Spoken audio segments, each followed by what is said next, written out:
Josué 8. O Senhor Deus disse a Josué: Não tenha medo, seja corajoso. Marche com todos os seus soldados contra a cidade de Ai. Eu farei com que derrotem o rei de lá. O povo de Ai, a sua cidade e as suas terras serão de vocês. Então vão fazer com essa cidade o que fizeram com Jericó, mas dessa vez todos os objetos e o gado vão ficar para vocês. Preparem-se para atacar a cidade de surpresa e por trás. Então Josué e todos os soldados se prepararam para marchar contra Ai. Ele escolheu 30.000 homens corajosos e os enviou de noite. Com estas ordens: escondam-se do outro lado da cidade, não fiquem muito longe e estejam prontos para atacar. Eu e os meus soldados vamos avançar na direção da cidade. Quando os soldados de Ai saírem contra nós, vamos fugir como na primeira vez. Eles vão sair atrás de nós, afastando-se da cidade. Vão pensar que estamos fugindo deles, como da primeira vez. Então vocês sairão dos esconderijos e tomarão a cidade. O Senhor, nosso Deus, entregará Ai a vocês. Depois que tomarem a cidade, ponham fogo nela, como o Senhor mandou. Essas são as minhas ordens. Assim Josué enviou os soldados e eles foram se esconder a oeste de Ai, entre Ai e Betel. Mas Josué passou a noite no acampamento. Levantou-se de madrugada e reuniu os soldados.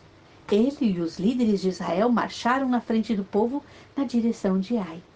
Os soldados que iam com Josué marcharam na direção do portão principal da cidade e acamparam no lado norte. Havia um vale entre eles e Ai. Josué reuniu uns 5.000 homens e os pôs em esconderijos a oeste, entre Ai e Betel. Os soldados estavam colocados assim para a batalha. O acampamento principal ao norte da cidade e os outros a oeste. E Josué passou a noite no vale. O rei de Ai agiu depressa quando viu os israelitas. Ele e todos os seus soldados saíram de madrugada e foram lutar contra os israelitas no mesmo lugar de antes, em frente do vale de Jordão. Ele não sabia que ia ser atacado por trás. Josué e os seus soldados fingiram que estavam sendo derrotados e fugiram para o deserto. Todos os homens de Ai tinham sido convocados para ir atrás dos israelitas, e enquanto perseguiam Josué, iam se afastando cada vez mais da cidade. Todos os homens de Ai saíram atrás dos israelitas, e a cidade ficou aberta, sem ninguém para defendê-la. Então o Senhor disse a Josué: Aponte a sua lança na direção de Ai, pois vou dar esta cidade a você. E Josué obedeceu. Quando ele levantou a mão, os homens que estavam escondidos se levantaram depressa, correram, tomaram a cidade e em seguida puseram fogo nela. Quando os homens de Ai olharam para trás, viram fumaça que subia para o céu. Porém, não puderam fugir para nenhum lado, porque os israelitas que haviam corrido para o deserto deram meia volta e os atacaram. Josué e os seus soldados viram que os outros tinham tomado a cidade e posto fogo nela. Então deram meia volta e começaram a matar os homens de Ai.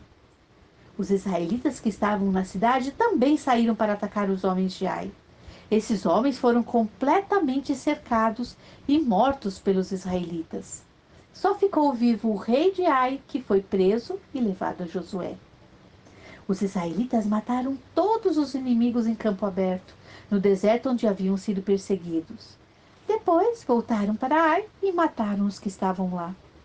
Nesse dia foram mortos todos os moradores de Ai, 12.000 pessoas.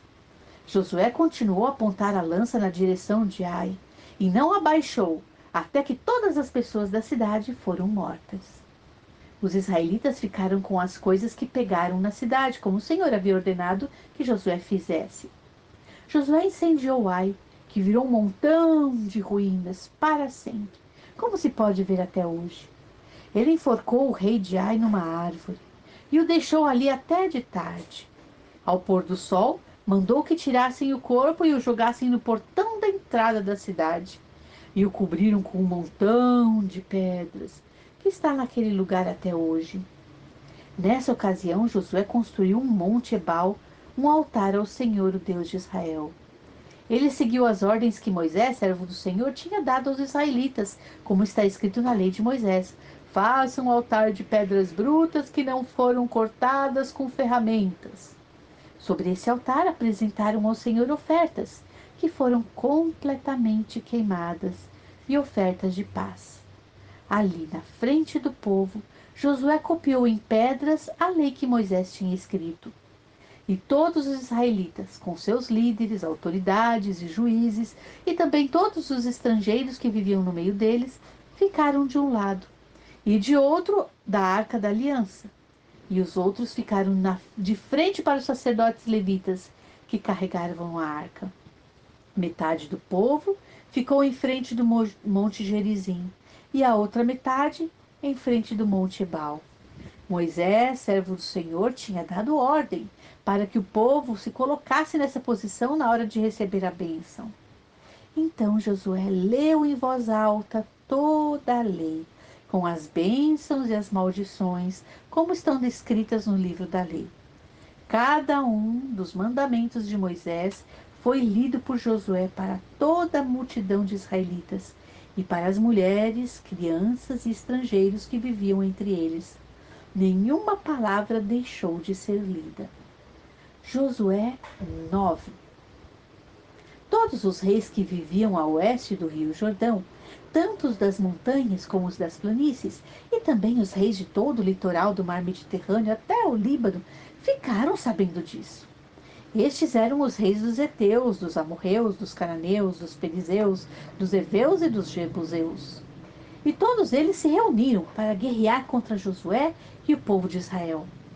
Quando os moradores da cidade de Gibeão, que eram heveus, ouviram falar do que Josué tinha feito com Jericó e com Ai, resolveram enganá-lo.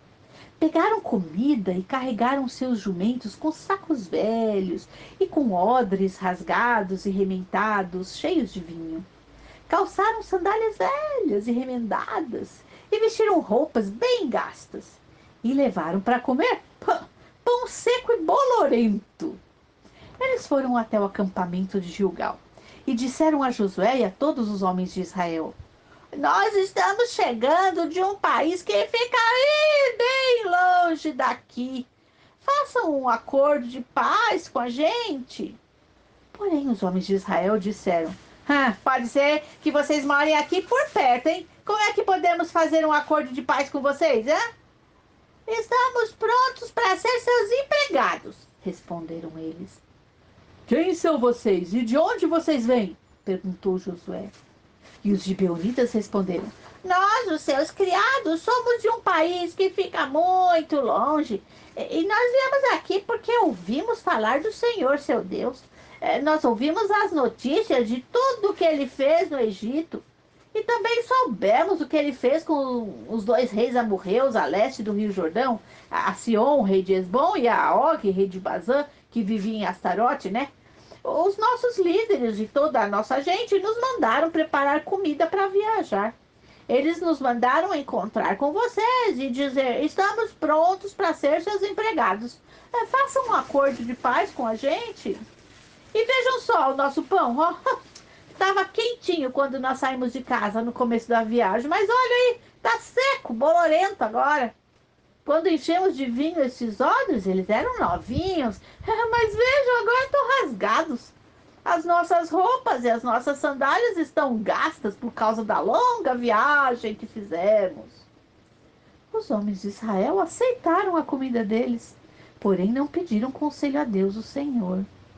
E Josué fez um acordo de paz com os gibeonitas, prometendo que não seriam mortos.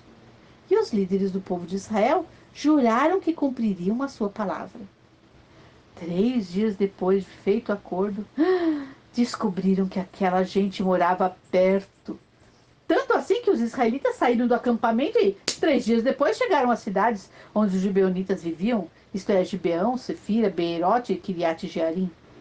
Porém, por causa do juramento que os seus líderes tinham feito aos gibeonitas em nome do Senhor, o Deus de Israel, os israelitas não podiam matar, não os mataram. E por isso todo o povo reclamou contra os líderes. Mas eles explicaram assim: Nós juramos em nome do Senhor, o Deus de Israel, e agora não podemos fazer nada contra os gibeonitas. Por causa da nossa promessa, temos de deixá-los viver. Senão Deus nos castigará. Deixem que eles vivam, mas terão de cortar lenha e carregar água para todos nós. Foi isso que os líderes disseram. Então Josué chamou os gibeonitas e perguntou: Por que vocês nos enganaram, hã? Afirmando que vinham de longe, quando vocês vivem aqui perto mesmo? E já que vocês fizeram isso, de agora em diante vão viver debaixo do castigo de Deus. É do povo gibeonita que sairão sempre os escravos para cortar madeira e carregar água para a casa do meu Deus. E eles responderam: Fizemos isso porque ficamos sabendo que o Senhor Deus de vocês, havia ordenado ao seu povo Moisés que entregasse toda essa terra aos israelitas.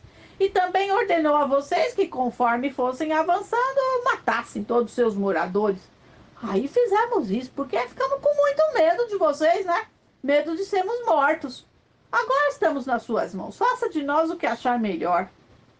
Josué protegeu os gibeonitas e não deixou que fossem mortos, mas, naquele dia em diante, ele os obrigou a serem carregadores de água e rachadores de lenha para o povo de Israel e para o altar de Deus, o Senhor.